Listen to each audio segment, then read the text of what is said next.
It just ain't right. Look what they gone and done to our community. I never wanted to live in a city. Get those jackoffs in Bend are bringing the city to me. Can you believe they've even renamed this street Riverbend Boulevard? They've even changed my dang address. Nick King, who's been instrumental in many of these land sales, has been quiet until now. He reminds Daryl that their proximity to the city has been beneficial for a long time, and that they'll profit from this too. Their land is now incredibly valuable. So valuable, they could buy an even bigger farm further away from the city if they'd like to. Daryl says nothing, but he's clearly livid. Indy and Finn Jennings, owners of the orchard in Fruitvale, agree. Indy tells the group that they were just offered $5 million for their farm. They sold their house in Minneapolis and purchased the farm for $600,000 just a few years ago. Carrie Ann asks if they rejected the offer, to which Finn quickly replies, "How could we?" As things begin to devolve and the neighbors begin to quarrel, County Administrator King says, "I'm sorry, guys, but this is the responsible place to develop. We should want our cities to be compact, not sprawling far from their cores. At the county level, new options are being explored. Recently, we approved a bridge across the Carp near the quarry, specifically to open up new farmland opportunities." Nick chimes in saying that he owns most of the land and is open to selling too. Just make him an offer, which prompts Daryl to yell, "You're all in cahoots with the city. I'll show you all." Over the next few weeks, several residents from the town of Milan strike deals with Nick King for land across the river. As a part of these sales, Nick requires new owners to sign conservation easements with the county. These easements allow them to farm the land while giving up the right for more intensive development.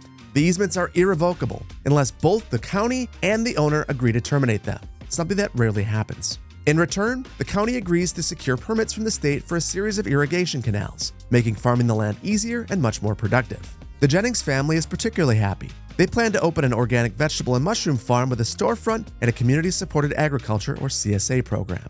In this episode, we'll begin working on these new rural lands, trying to make the area look as realistic as possible. And if you're excited to build some farmland, hit the like button. And if you just want to get back to Bend and build it much bigger, hit the like button for that too, and let me know how you feel down in the comments. Or leave your favorite emoji representing farms for the sake of engagement. And without any further ado, let's jump right in.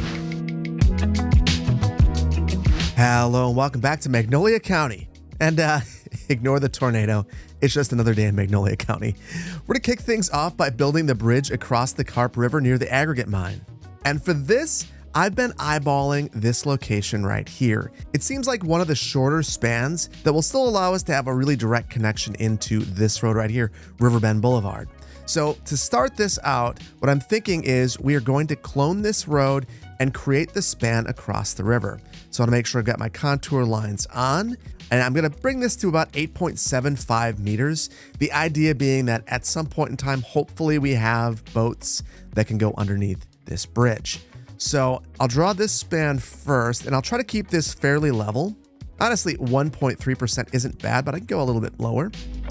And now we have the new version of Anarchy in the build, and I want to show you what a magical mod this is. So now I can select ground segment, and I'm really excited about this because it's going to allow me to create the perfect bridge. So I'm going to take this back to ground level with ground segment selected, and I want this to be, we'll go 152 meters, sub 5% grade. That's wonderful. And look at that, it is a ground level segment. We're not quite done yet though, because I think we can make this even better. I want there to be a slight key wall. So I'm gonna use the replace tool with the key wall selected on the left and the right-hand side of the road and upgrade this segment right here. And then I'll get rid of this node. And now using the slope terrain tool, look at what I'm gonna be able to do. Because this is a ground level segment, I can right mouse click the top, go to the bottom, slope up, and then just use my soften terrain tool to make this completely perfect all the way around.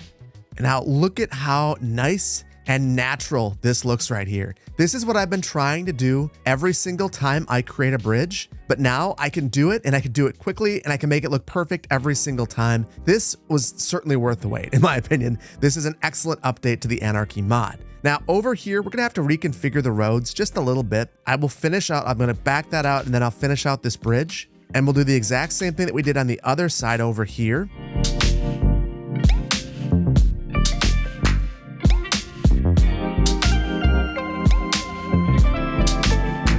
A couple of things I want to point out. Obviously, the right-hand turning movements here are not acceptable. We have to get those fixed, both on the bridge side and on the other side of the road. The other thing I want to point out is that I was clearly building in a tile that I don't currently own, and that was a purposeful decision. We're going to be building some rural roads utilizing the Jeffersonian grid in just a moment, and I want to make sure that I still know where the tiles are. So we will be purchasing these tiles. I'm just giving myself a moment before doing that. I'm going to add in some turn lanes here, and these are explicitly to make that right-hand turning movement a little bit nicer.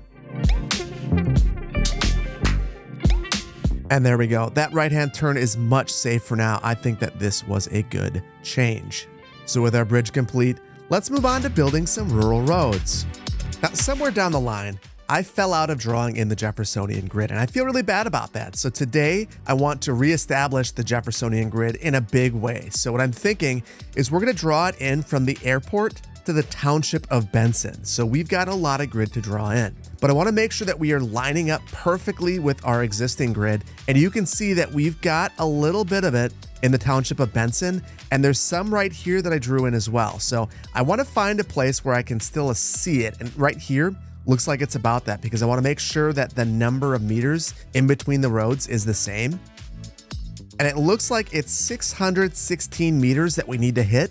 We're going to do that completely square. So we're going to do some things that might seem a little bit wacky as we draw this in. But remember, most of these roads are going to be guidelines, and we'll fix them after the fact to conform to the terrain.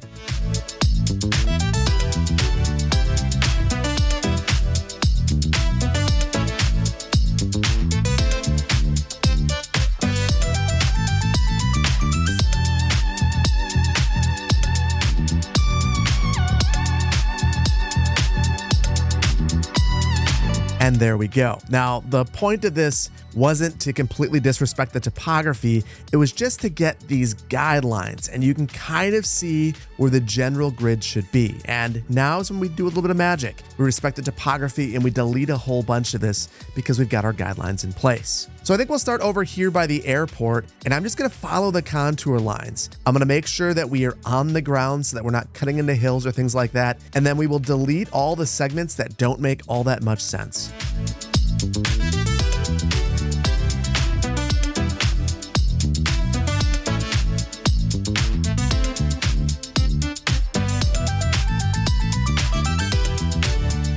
I'm going to take a brief detour to use a trick that I learned during the creation of the last Ultimate Beginner's Guide to Cities Skylines video. So basically, I figured out a way to completely parallel something without overriding it or breaking things.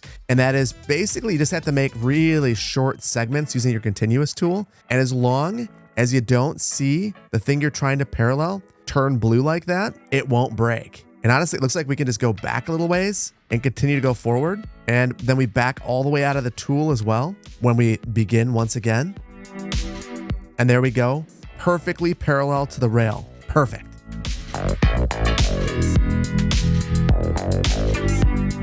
And now I used constant slope when I was making the grid, and I regret that because I think that's why we got some of these key walls. But I've been using it here as I go around all these hilly areas. And I think this is probably the appropriate use for it because I want to go up this hill, for instance, without doing all my terraforming up front. So I think I should be able to have that setting set. Click here and look at that. So what it's done for me is it's actually basically terraformed. Now all I have to do is use my slope terrain tool afterwards, and I can make this look perfect. So it didn't go up the hill, it forced the hill to conform to the road, which in this particular instance, that's exactly what I wanted to do. It's going to be invaluable with rails, but it's absolutely wonderful right there as well.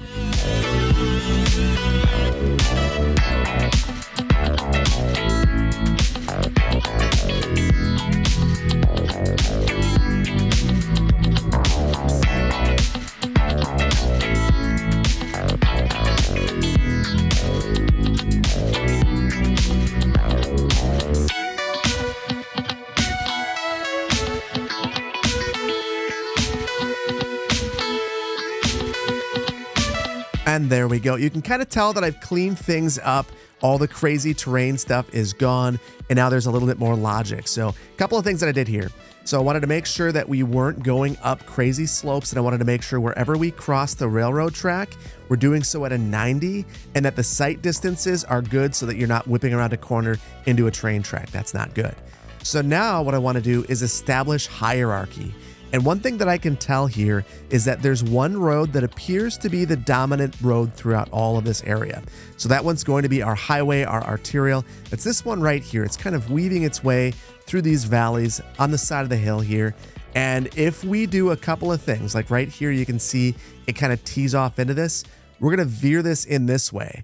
And things like that will make this the dominant movement through here. And then I think the only other location we have to worry about is right about here. And you can see that we're coming to an intersection like this. That shouldn't be happening. We'll have a nice sweeping turn right here.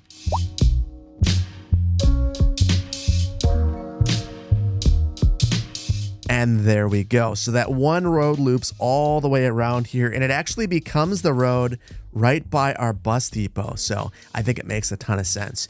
And this is also, it's really going to be important when framing up our farms.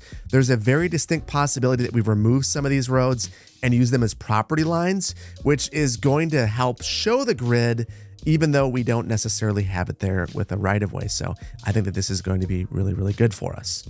The last thing I want to do is clean up a little bit of grading. We were using the straight slope mode quite a bit, and as a result, we have roads that are perfect and landscaping that makes no sense. So I'm just going to hit this with a little bit of our slope terrain tool.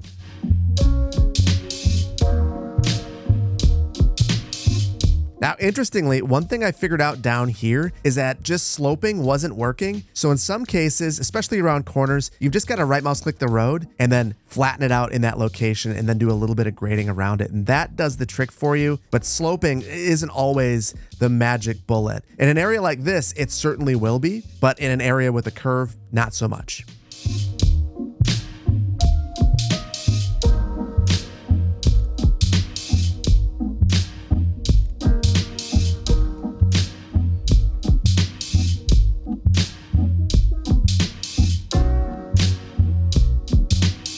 And just like that, all of our rural roads are complete. So let's move on to building our irrigation canals.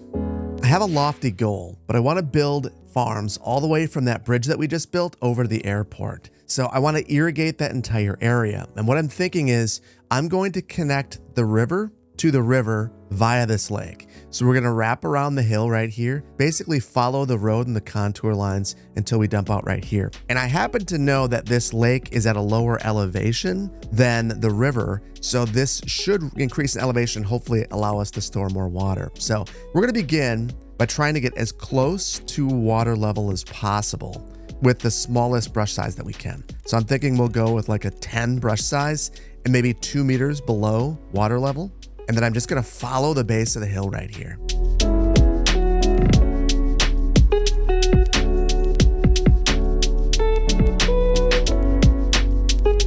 Now, I'm running into an interesting issue. We're actually at the exact same level right here as our creek that we're building. So if I don't drop this down, I'll actually flood this entire area out. So what I'm gonna do, first of all, I wanna fix this. And then I'm gonna drop this at least 2 meters lower.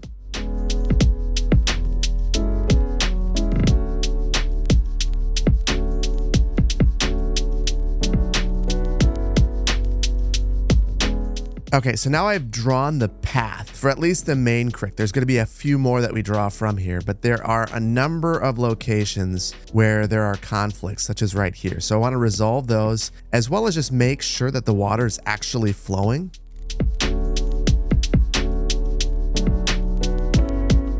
And now using the new Anarchy mod, I'm going to use the Replace tool to upgrade these segments where I've added nodes into bridges. And it's just as simple as using that tool. Oh man, that's so easy.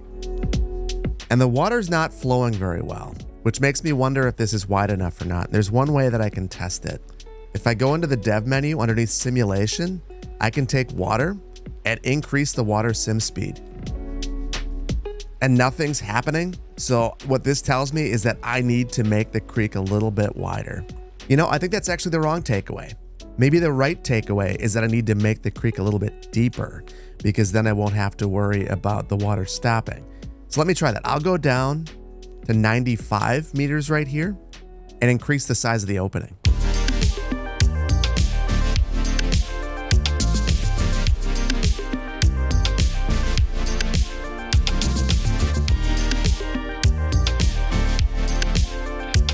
Now I've let this thing run for a while on max water simulation speed and things have filled in, but I had to do a little bit of off-camera work to make it happen. Basically, I dropped everything down a couple more meters. So this right here is now 90 meters and it drops all the way down basically to 84 as you get to the mouth right here. And I just needed to make sure in a couple of spots that we kept the water flowing. The other thing that I did is I increased my brush size to 20. And there's one main reason for that. I don't like how steep these edges are. And I knew that I was going to want to come through and slope things out. And if I wasn't a little bit wider than I wanted the creek to be, I would completely fill it in as I soften the edges here. So that is my compromise. Make it a bit wider and then we can make it a bit narrower. The other thing I wanted to make sure of is that the water would flow from this side of the river around into the lake and then out this side. So this right here is now lower. And once the lake fills in, ideally, we should see that the water begins to reverse here. So right now you can see that there's a gentle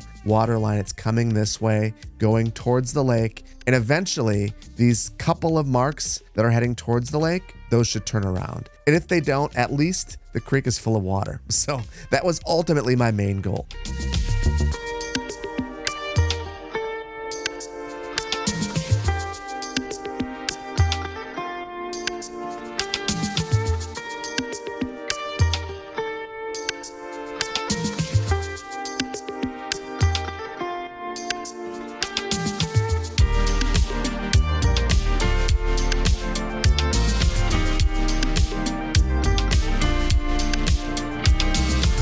And after doing all that, you can see that the creek is considerably narrower, and honestly, I'm a lot happier with how it looks. Now, I know it looks like there are a couple of spots where maybe there isn't water, but if you zoom in, it is indeed there. It is just very shallow, and I'm okay with that. So now there are two more things I want to do to really kind of take this to the next level. First, we've got some crazy bridges, like this bridge right here with the turn. I don't love that, so we're going to fix that. And then I want to add a riverbed texture to this. I don't want to get overly detailed and layer 2 or 3 of them, but I think that one would take this up to the next level. Then we'll put trees around it to blend that in.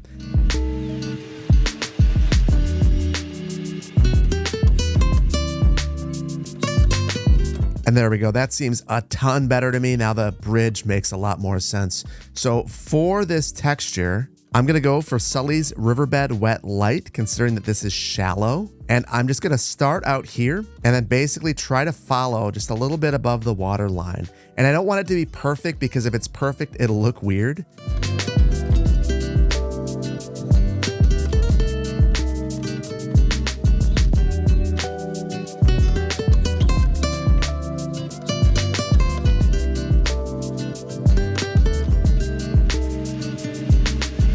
Now, you might have noticed that I took this surface and broke it in half. The main reason for that is there are a ton of nodes in this, and if I need to adjust any nodes, it can be really dangerous. You can inadvertently delete your whole surface. So I figure if that were to happen, I'd rather have it happen to half and not the whole thing. So, and ultimately, I think I might just leave it. Even if there are spots that aren't perfect like this, we can cover it up with a bit of landscaping. And that's exactly what we're gonna do right now. I wanna add some trees, and I'm gonna make a custom brush. Now, what I'm thinking is I want a brush that has trees that always look good together. So I'm going to go with London Plane and the Linden, and then I'm going to manually place some oaks. And I'm going to go at this with a brush size of maybe like 20 and a strength of 70, and then go up and down along the river.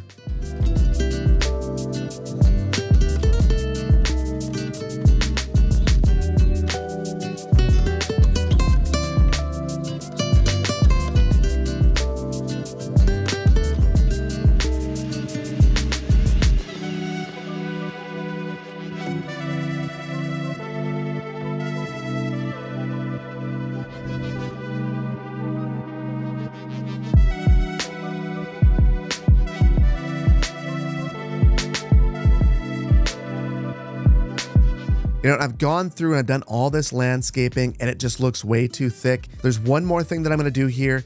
I'm going to try to thin it out using the tree brush. So this is really risky, but I'm going to take this down to maybe like 30 and a brush size that's wide enough to cover the entirety of this. And I'm going to make sure that the snapping type is nothing. I want to remove everything. And then I'm just going to hit this.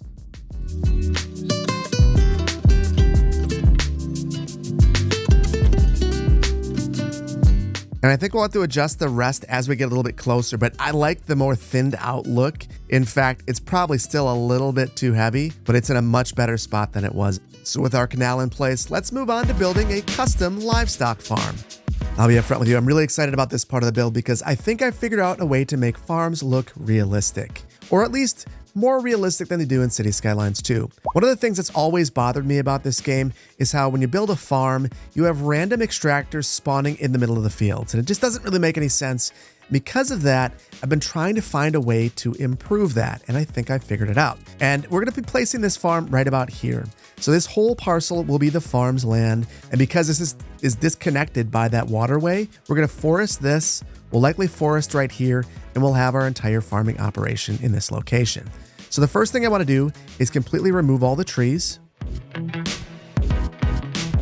And then I just realized we've been operating in a fairly lawless way. We're outside of the tiles that we own. So I feel like I've got to buy some tiles.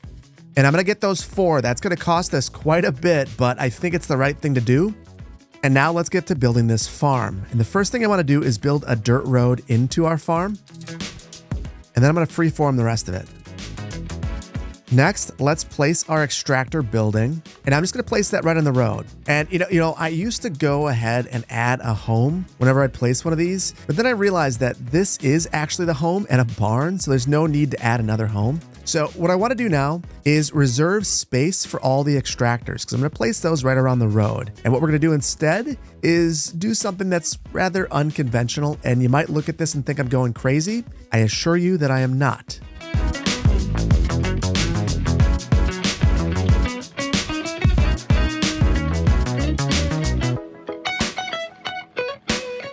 And there we go, the most interesting farm ever created in Cities Skylines 2. And I'm guessing you're looking at this thinking, wow, that's terrible. And it is. But the reason why I've done this is because I think that we can cover all of this up with a flat field texture, make it look like it's an operable field, but also have it be an operable field because it's all connected like this. And these are narrow enough that they won't spawn any extractors, so it should look really good. But we still need extractors to make this feel like a farm, so let's find some. And to find them, we just have to go into buildings, and then specialized buildings, and then all of our extractors are right here.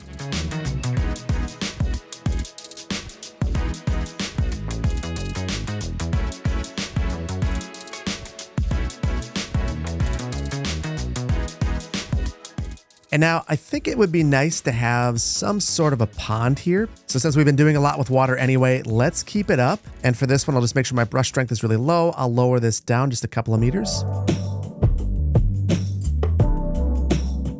And then I'll throw that river base around here as well.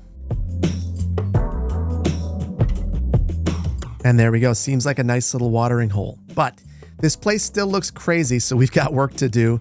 And what I think I want to do next is use the better bulldozer to get rid of the fence around here, because that's a real strong tell of what this is. So all we have to do is bulldoze that sub element. And now it's looking a little bit more rational, but we can do even better. And under extra assets, we have our agriculture surface. And if we line this up nicely, I'm hoping that we can make the lines go in the exact same direction.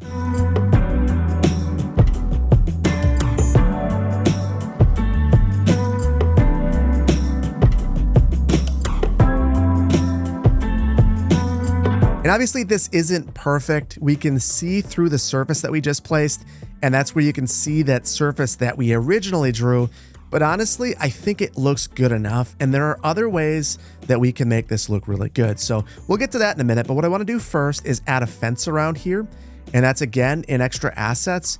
And this fence is called Industry Fence Low 1, and I should be able just to grab onto the corners of this surface, or at least get close to it. And if I don't get it just right, I can always use move it after the fact to improve it.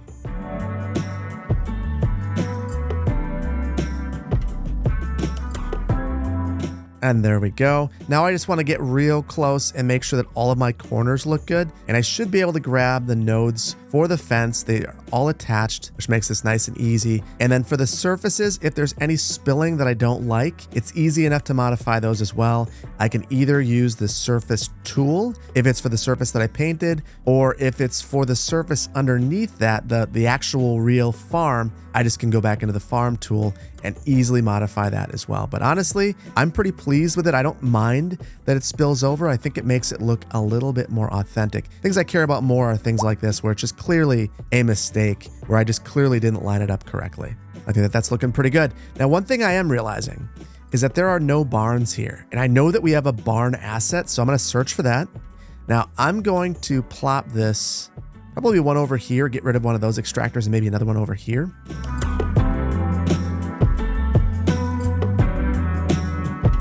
Now, those barns don't have any surfaces underneath them, so they look kind of strange.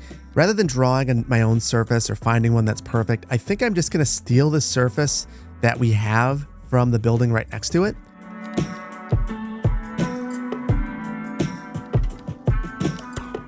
And there we go. I think that looks pretty good. Now, I am a little bit concerned about our pond. It's already draining, so I'm going to adjust that. And you could tell that this is 102 meters. The water level is 99. So I need to raise this up, and 101. Whoa. Oh, jeez. We'll make that a little bit smaller, and hopefully that unfloods our farm.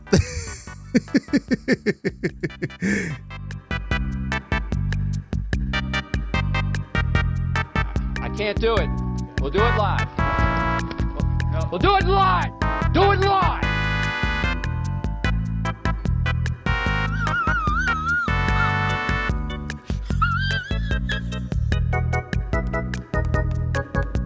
Okay, that was not my finest moment. Basically, I made this way too big. I flooded out the entire farm on multiple occasions, but it seems like the only consequence is that I lost one chicken coop. So we'll just take that as a win. We'll get rid of that one and we'll replace it. Now, on to what we were doing before we were so rudely interrupted by the water. I want to add some machinery out here as well. And I know that we have a combine harvester. We also have a tractor with a plow. So I'll add a tractor and a plow over here. And then I want to steal an idea from Rafterman. Rafterman in his maps has hay bales, and I think that that would be absolutely excellent out here as well. So we'll add a row of hay bales. And for this, I think I want to see if I can have a little bit of spacing variation and some offset variation, and then I'll bring them closer together. And there we go. I'm not sure if that's right at all, but it feels good to me, so we're going to go with it. And the last thing that we obviously have to do is add a bit of landscaping around here. And I don't want to go crazy. I'm going to try to use restraint, and I'm going to try to make it feel purposeful yet random, if that makes any sense. So what that means is I'm going to plant every single tree by hand. So lots of shade trees in here for the animals, and then trees to act as a windbreak around the farm.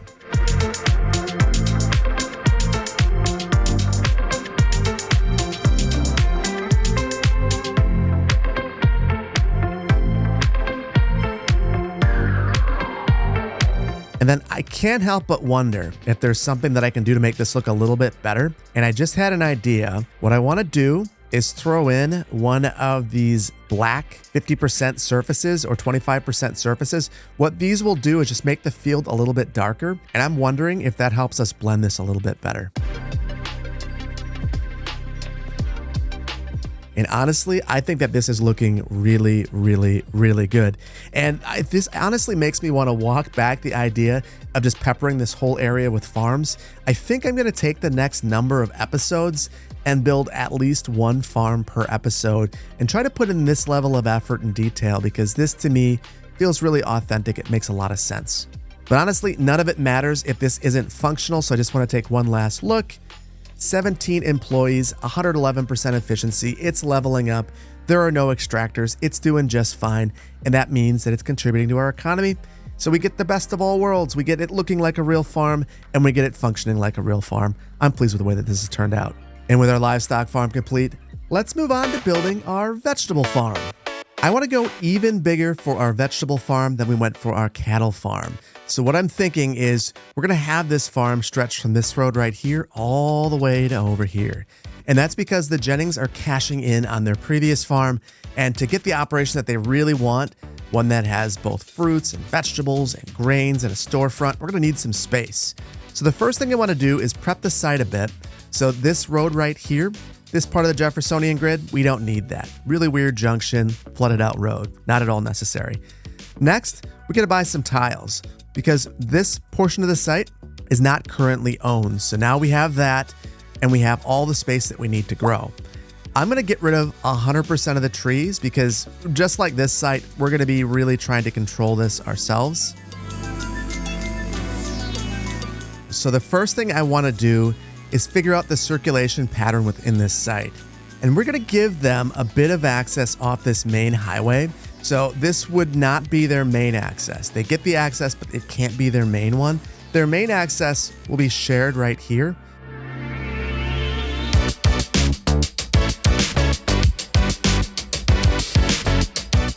Okay, so what we're going to do here is have one of our farms right here, our orchard right here, and another farm over here. And the whole reason why I wanted this little turn right here is so that when people are coming into this farm, they feel like they have to slow down. Now let's draw, basically, so we'll consider this our collector within our site. We're going to draw our local roads. The first one is going to be right here. What I want to do is add on either a grain or a vegetable farm, but I'm not sure what we have a need for more of. So we're going to check out our production, and it looks like we have a surplus of both of them, but the surplus for vegetables is considerably larger, and I think that we've got more space on the left-hand side of the farm to have a large growing space. So I'm going to have our grain farm over here, and for this, I just want to make sure that we don't have snapping to the sides of the road on, because I want to place this at the end of the road. Now, one of the special things about grain farming is that it's one of the few buildings that doesn't have extractors. So I don't have to worry about there being all sorts of shenanigans happening with this. I can just live. So with that in mind, what I want to do is line this up nicely with the side of the road here. And we're going to make this nice and large. We'll follow the coast.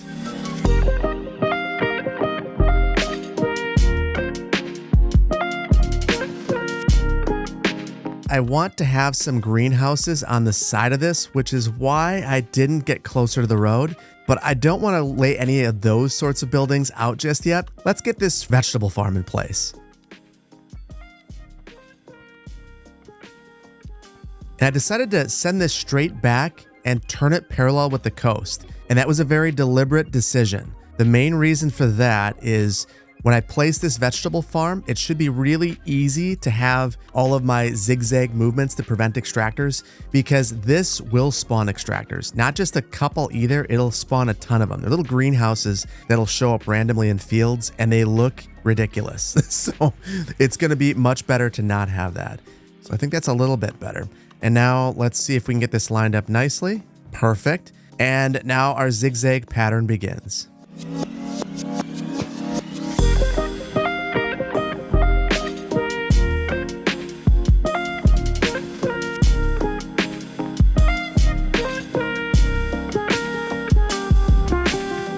Okay, and I'm going to be honest with you, this was not my favorite one to draw in. I think it's a little bit awkward, and I'm hoping that when we cover it up, it looks good. Now, the one thing I am concerned about is that if we get over 2 units wide, we are going to spawn some extractors. And I think that we may have gotten over 2 units wide in 1 or 2 spots. In particular, right here, I'm going to adjust this right away, but then I think that we've got to run this at 3 times speed for a while just to see what happens and see if we start spawning some extractors. In the meantime, I will draw that surface right over the top of this.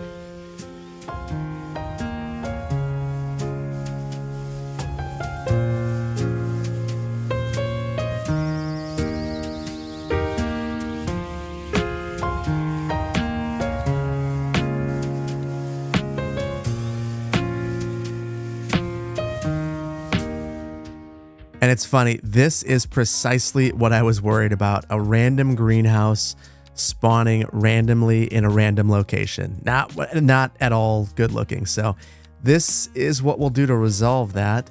Just cut in a little bit further, and hopefully this looks like a tractor could have done this to it. And for our orchard, I want to have a little spot where folks could meet right here. So let's add in a barn, and I want the front facing this way. We'll make this feel a bit more grand by adding another barn right to the side of it. And I want to look all the way around this just to make sure that it looks as natural as it can. That looks pretty good. Obviously the colors don't make sense right now. Don't worry about that. We're going to fix that. I actually want to change the color of all the other barns as well. The purpose of this one is this is really where you'd go in and get some hot apple cider and maybe a donut. So I want to make sure that we've got maybe a hayride here as well. So we'll add a tractor with a trailer on the back, and it's waiting for people. And for the orchard, I'm going to go with apple trees. So we'll separate this maybe 10 meters apart. And I want to have some spacing variation. So this will make it seem like the trees were planted fairly straight, but not completely straight. And honestly, I think that that's going to look pretty good. I want everything except for saplings. And then I'm just going to go in a nice row. We'll leave a couple of spaces so that different groups could go in and pick apples at different times without interrupting each other.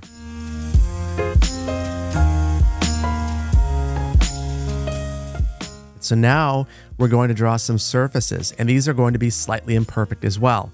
We're going to use the sand surface here. And what I'm going to do is basically we'll create a surface around the barn, and then we'll have paths going around here. I'm clicking rapidly, so it seems like these are paths that are made by foot.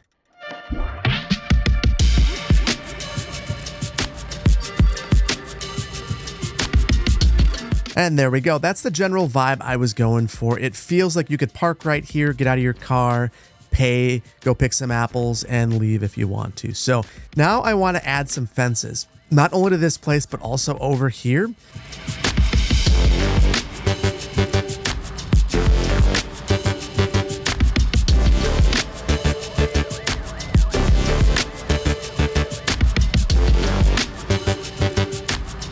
And there we go. I did a lot more playing with this fence right here than I intended to, but as I was thinking about it, the last thing you'd want would be folks that are here picking apples to dive into the river. So we'll put a fence there. We'll make things nice and encapsulated so people aren't going where they're not supposed to go. There's one more thing I want to do before we start working on this area, and that's I want to color one of these fields again. It worked so well last time. I think for this one, rather than going 50, I'm going to go 75% and see how that works. And I think I'm going to do that over here.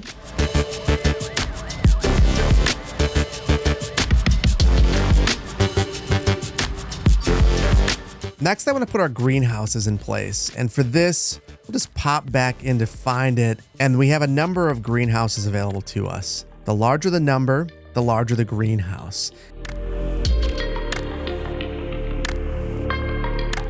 I will worry about resizing all of this once we start detailing. Let's work this area out. And this is going to be where we have our main storefront, where everyone comes when they pick up their CSA or when they just want to grab a couple of apples. So I think that this is going to be the most important part of this entire facility. And because it's so remote and so rural, I think we got to build a lot of parking. And I know that a lot of you are going to be upset by that, but it's the reality and the nature of a place like this. So what I think we're going to do is have a couple of different ways in. So I want to make this storefront feel really rural, and I want it to feel kind of modern and chic at the same time. So I want to add in some prop barns, and we're going to make a facility out of this. So what I'm thinking is we'll grab this barn and then wedge some of these right into it.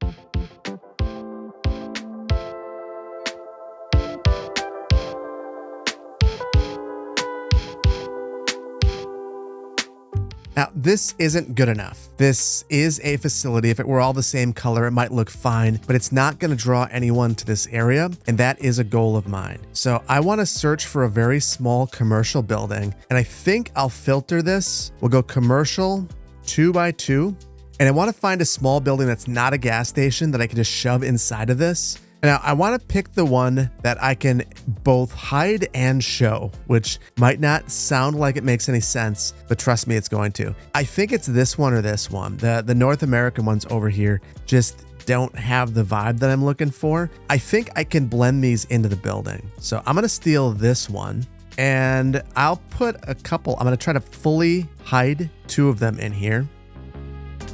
And then I'm thinking that maybe if I do a really good job, it can make one of these feel like it's coming out of the barn. And honestly, I think that that looks pretty good. Once we get the colors correct, you won't be able to tell that that's not supposed to be there. Now, these other buildings, you can tell because they are not happy and they're too deep. I think I have an idea. We're going back to the barns.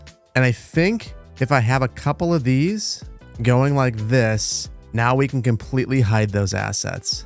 And I'm not sure that this building still makes sense, but I do know that there's a reason that people may want to come here now and will spawn vehicles, which is ultimately what I was hoping to have happen. Now, the one thing that's unfortunate is I didn't lock these, but thankfully, if I move around enough, I can find them, lock them, and we're good to go.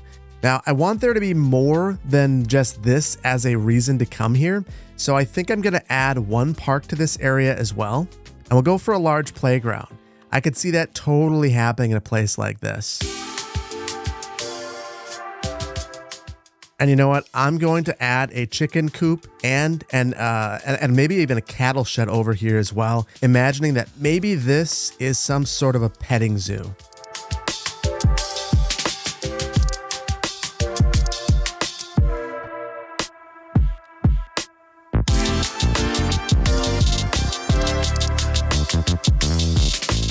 I think this is really coming together, but there's one more thing we've got to do, and that is I want to add some more of the greenhouses.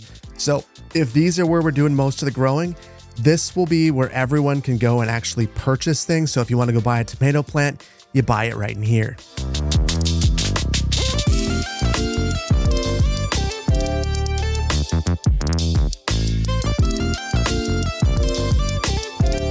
And there we go. That is a lot of greenhouses, but reasonably, that would make this a real regional draw. So now we've got to clean things up, and there's a lot of cleanup work to do. The most noticeable thing for me right now is just how much things don't match. So I'm going to grab a barn with a fairly reasonable color. I kind of like this one.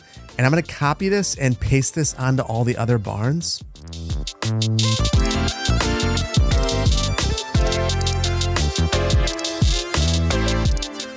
The next thing I want to take a look at is all of the greenhouses because they can have different colors as well. You can kind of see it here. These ones have a white metal structure, and I want to make sure that these are all the same. I kind of like the white metal structure, so we're going to copy that and paste that everywhere. And now I'm almost done with the color changing, but I feel like I should go back over here because I forgot to do it. And we're going to find a good color for this. Maybe we'll go with something a little bit more pale over here. Go with the green.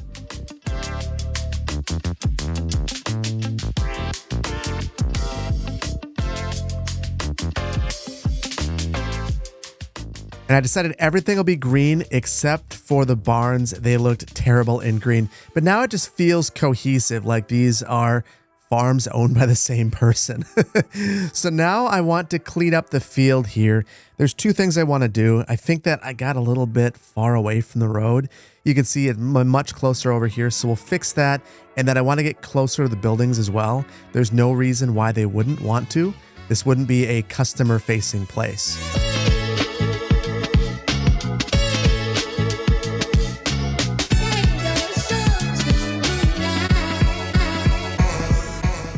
And there we go. That's looking pretty darn good. Let's add a little bit of landscaping to make this place feel complete.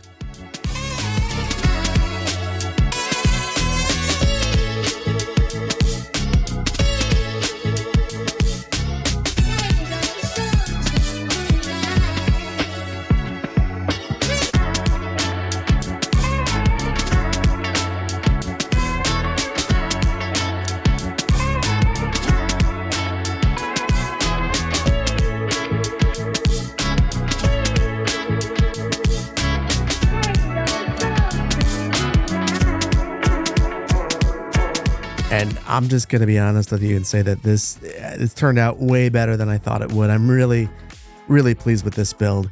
And I think there's only one more thing left to do. Let's take inventory of what we've done with a quick hayride.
Boy, oh boy. Can you imagine a bigger difference between builds? The previous build was one of the most urban builds that we've had in the entire series, and this one was decidedly the most rural.